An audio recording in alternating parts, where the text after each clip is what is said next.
ನಮಸ್ತೆ, ನಾನು ಅಪರ್ಣಾ ಭಟ್. ನನ್ನ ಯೂಟ್ಯೂಬ್ ಚಾನಲ್ಗೆ ನಿಮಗೆಲ್ರಿಗೂ ಸ್ವಾಗತ. ಸೊ ಇವತ್ತು ನಾನು ಅಪರಾಜಿತಾ ಬಿಲ್ ಹೇಳುವಂಥ ಒಂದು ಹೊಸದಾದಂಥ ಬಿಲ್ ಬಗ್ಗೆ ತಿಳಿಸ್ಕೊಡ್ಲಿಕ್ಕೆ ಇಷ್ಟಪಡ್ತಿದ್ದೇನೆ. ಸೊ ಈ ಅಪರಾಜಿತಾ ಬಿಲ್ ಏನಂತಂದರೆ, Aparajita women and child West Bengal criminal laws amendment bill 2024 ಅಂತ ಹೇಳುವಂಥದ್ದು. ಇದು ಯಾಕೆ ಬಹಳ ಚಾಲ್ತಿಯಲ್ಲಿದೆ, ಯಾಕೆ ಸುದ್ದಿಯಲ್ಲಿದೆ ಅಂತಂದರೆ, ಆಗಸ್ಟ್ 9ಕ್ಕೆ ಒಂದು ಕಲ್ಕತ್ತಾದಲ್ಲಿ ಆರ್ಜಿಕರ್ ಮೆಡಿಕಲ್ ಹಾಸ್ಪಿಟಲಲ್ಲಿ ಬಹಳ ದೊಡ್ಡದಾದಂಥ ಒಂದು ಘಟನೆ ನಡೀತು. ಅದೇನಂತಂದರೆ, ಅಲ್ಲಿರುವಂಥ ಟ್ರೈನಿ ಡಾಕ್ಟರ್ ಮೇಲೆ ರೇಪ್ ಆಗಿ ಮರ್ಡರ್ ಆದರು. ಸೊ ಇದರಿಂದ ಬಹಳ ದೇಶಾದ್ಯಂತ ವ್ಯಾಪಕ ಪ್ರತಿಭಟನೆ ಆಯಿತು. ಈ ಪ್ರತಿಭಟನೆ ಕಾರಣದಿಂದ ಅಲ್ಲಿಯ ಆ ಕೇಸ್ ಏನಿದೆ ಅದು CBIಗೆ ಹಸ್ತಾಂತರಗೊಳ್ತು. ಕಲ್ಕತ್ತಾ ಪೊಲೀಸಿಂದ CBIಗೆ ಹಸ್ತಾಂತರಗೊಳ್ತು. ಅದು ಹೈಕೋರ್ಟ್ನ ಡೈರೆಕ್ಷನ್ಸ್ ಅಡಿಯಲ್ಲಿ. ಸೊ ಸುಪ್ರೀಂ ಕೋರ್ಟ್ ಕೂಡ ಇದರದ್ದು ಸುವೋ ಮೋಟೋ ಕೇಸನ್ನು ತಗೊಳ್ತು. ಸೊ ಅಲ್ಟಿಮೇಟ್ಲಿ ವೆಸ್ಟ್ ಬೆಂಗಾಲ್ನ ಮುಖ್ಯಮಂತ್ರಿ ಆದಂತಹ ಮಮತಾ ಬ್ಯಾನರ್ಜಿ ಅವರು ಒಡಿಶಿಡು ಅವರೆಲ್ಲರೂ ಸೇರಿಕೊಂಡು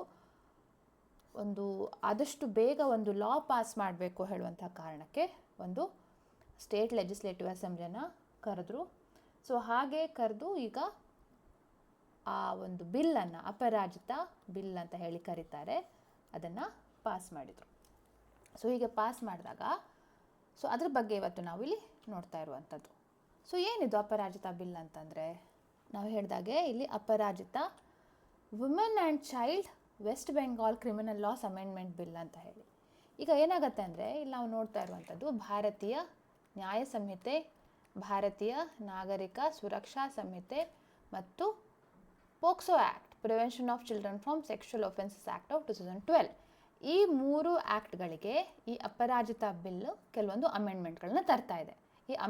ಈ ಕಾನೂನುಗಳಲ್ಲಿ ಆಲ್ರೆಡಿ ಕೆಲವೊಂದು ಪನಿಷ್ಮೆಂಟ್ ಇದೆ. ರೇಪ್ ಮಾಡೋದಕ್ಕೆ, ರೇಪ್ ಆ್ಯಂಡ್ ಮರ್ಡರು ಅಥವಾ ರೇಪ್ ಮಾಡಿ ಪರ್ಮನೆಂಟ್ ವೆಜಿಟೇಟಿವ್ ಸ್ಟೇಟಿಗೆ ತರುವಂಥದ್ದು, ಇದೆಲ್ಲದಕ್ಕೂ ಕೂಡ ಪನಿಷ್ಮೆಂಟ್ ಇದೆ. ಆದರೆ ಇನ್ನು ಮುಂದೆ ವೆಸ್ಟ್ ಬೆಂಗಾಲಲ್ಲಿ ಇದೇ ಒಫೆನ್ಸ್ಗಳಿಗೆ ಇನ್ನೂ ಜಾಸ್ತಿಯ ಪನಿಷ್ಮೆಂಟ್ಸ್ಗಳು ಇರ್ತವೆ. ಸೊ ಇದು ಕೇವಲ ವೆಸ್ಟ್ ಬೆಂಗಾಲಿಗೆ ಮಾತ್ರ ಅಪ್ಲೈ ಆಗುವಂಥದ್ದು. ಓಕೆ, ಇಲ್ಲಿ ನಾವು ಕಾಣುವ ಹಾಗೆ Aparajita women and child bill West Bengal criminal laws and amendment bill. So ಏನೇನು ಕಾಣುತ್ತೆ ಅಂತ ನೋಡಿ, ರೇಪ್ ಒಫೆನ್ಸಸ್ಗಳನ್ನು ಆದಷ್ಟು ಬೇಗ ಎನ್ಕ್ವೈರಿ ಮಾಡಿ ಮುಗಿಸ್ಬೇಕು. ಅದು actual time line 2 month dead line ಇದೆ ಭಾರತೀಯ ನಾಗರಿಕ ಸುರಕ್ಷಾ ಸಂಹಿತೆ ಪ್ರಕಾರ. ಆದರೆ ಇದ್ರ ಪ್ರಕಾರ ಏನು ಹೇಳ್ತಾರೆ, 21 ದಿನಗಳ ಒಳಗೆ ಆದಷ್ಟು ಬೇಗ ಎನ್ಕ್ವೈರಿ ಮಾಡಿ ಮುಗಿಸ್ಬೇಕು ಅಂತ ಹೇಳಿ. ಸೊ ಅದಕ್ಕೋಸ್ಕರ ಒಂದು ಸ್ಪೆಷಲ್ ಟಾಸ್ಕ್ ಫೋರ್ಸನ್ನು ಕೂಡ ಸೆಟಪ್ ಮಾಡ್ತಾರೆ. ಅದು ಕೂಡ it is led by women officers, ಮಹಿಳಾ ಆಫೀಸರ್ಸ್ಗಳು ಅದನ್ನು ಲೀಡ್ ಮಾಡ್ತಾರೆ. ಸೊ ಆಲ್ರೆಡಿ ಕೆಲವೊಂದು ಫಾಸ್ಟ್ ಟ್ರ್ಯಾಕ್ ಕೋರ್ಟ್ಸ್ಗಳನ್ನು ಕೂಡ ಸೆಟಪ್ ಮಾಡಿದ್ದಾರೆ. ಆಲ್ರೆಡಿ ಇದರಲ್ಲಿತ್ತು ವೆಸ್ಟ್ ಬೆಂಗಾಲಲ್ಲಿ.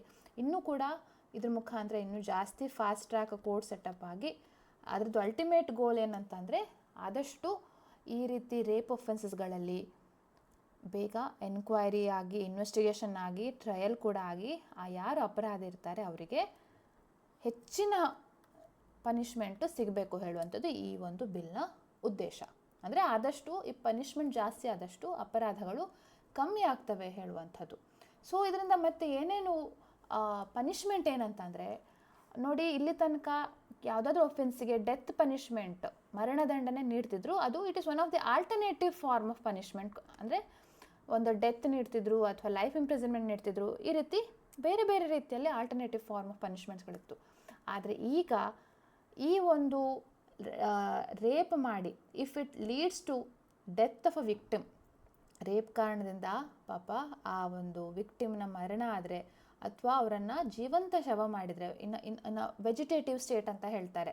ಸೊ ಅಂಥ ಸಂದರ್ಭದಲ್ಲಿ, ಯಾವುದೇ ಸಂದರ್ಭದಲ್ಲೂ ಅವರಿಗೆ ಡೆತ್ ಸೆಂಟೆನ್ಸ್ ಸಿಗುತ್ತೆ, ಮ್ಯಾಂಡಟರಿ ಡೆತ್ ಸೆಂಟೆನ್ಸ್ ಸಿಗುತ್ತೆ, ಅಥವಾ life sentence without parole for any other offender. ಇನ್ನು ಉಳಿದ ರೀತಿಯ ಅಫೆಂಡರ್ಸ್ಗೆ ಲೈಫ್ ಸೆಂಟೆನ್ಸು, ಆದರೆ ಅದರಲ್ಲಿ ಯಾವುದೇ ರೀತಿಯ ಪರೋಲ್ ಕೂಡ ಅವರಿಗೆ ಸಿಗುವಂಥ ಚಾನ್ಸ್ ಇಲ್ಲ.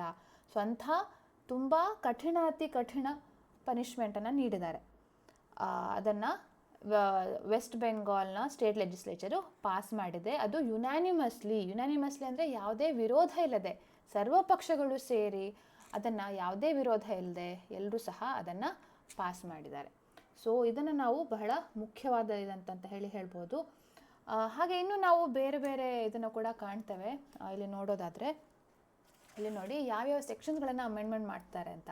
ಮೇಯ್ನಾಗಿ ಭಾರತೀಯ ನ್ಯಾಯ ಸಂಹಿತೆಯದು ಸೆಕ್ಷನ್ಸ್ಗಳು, ಸೆಕ್ಷನ್ 64, 66, 70, 71, 72, 73 ಹಾಗೂ ಬೇರೆ ಸೆಕ್ಷನ್ಗಳು ಪೋಕ್ಸೋ ಆ್ಯಕ್ಟ್ದು. ಹಾಗೂ ಇನ್ನೂ ಕೆಲವೊಂದು ಡಿಸ್ಟಿಂಗ್ವಿಷ್ ಮಾಡ್ತವೆ. ಸೆಕ್ಷನ್ 65 to 70 ಹೇಳುವಂಥದ್ದು ಅದನ್ನು ಒಮಿಟ್ ಮಾಡಿದ್ದಾರೆ. ಅಂದರೆ ಬೇರೆ ಬೇರೆ ಏಜ್ ವೈಸ್ ಕ್ಲಾಸಿಫಿಕೇಷನ್ ಇತ್ತು, ಆ ಕ್ಲಾಸಿಫಿಕೇಷನ್ ತೆಗೆದು ಒಂದೇ ಒಫೆನ್ಸ್ ಅಂತ, ಒಂದೇ ಪನಿಷ್ಮೆಂಟ್ ಅಂತ ಹೇಳಿ ನಾವು ಇಲ್ಲಿ ಕಾಣ್ಬೋದು. ಸೊ ಹಾಗೆ ಇಲ್ಲಿ ನಾವು ನೋಡ್ಬೋದು ಯಾವ್ಯಾವ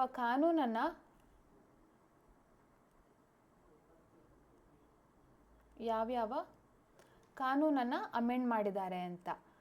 ಭಾರತೀಯ ನ್ಯಾಯ ಸಂಹಿತೆ, ಭಾರತೀಯ ನಾಗರಿಕ ಸುರಕ್ಷಾ ಸಂಹಿತೆ ಹಾಗೂ protection of children from sexual offences act, POCSO act 2012 ಈ ಕಾನೂನುಗಳನ್ನು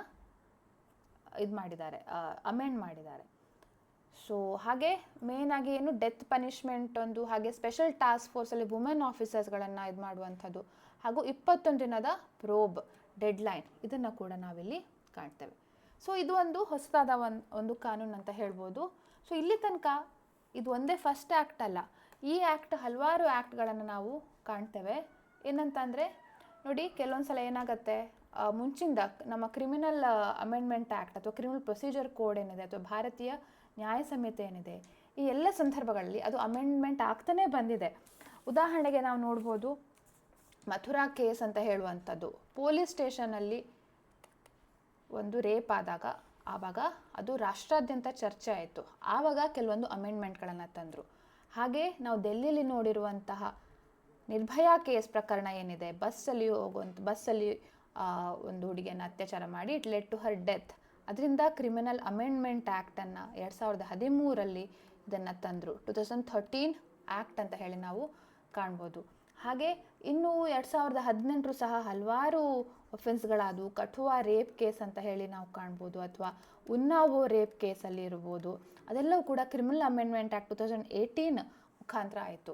ಅಥವಾ ನಾವು ವಿಶಾಖ ಗೈಡ್ಲೈನ್ಸ್ ಅಂತ ಹೇಳ್ತೇವೆ, ಭೌರಿ ದೇವಿ ಕೇಸ್ ಅಂತ ಹೇಳಿ, ಅಂದರೆ ಸೆಕ್ಷುವಲ್ ಹರಾಸ್ಮೆಂಟ್ ಆಟ್ ವರ್ಕ್ ಪ್ಲೇಸ್. ಈ ಸಂದರ್ಭ ಏನಿದೆ, ಕೆಲಸ ಮಾಡೋ ಜಾಗದಲ್ಲಿ ಸೆಕ್ಷುವಲ್ ಹರಾಸ್ಮೆಂಟ್ ಆದರೆ ಆವಾಗ ಸಹ ವಿಶಾಖ ಗೈಡ್ಲೈನ್ಸ್ ಅಂತ ಹೇಳಿ ಸುಪ್ರೀಂ ಕೋರ್ಟ್ ಜಜ್ಮೆಂಟ್ ಕೊಡ್ತು.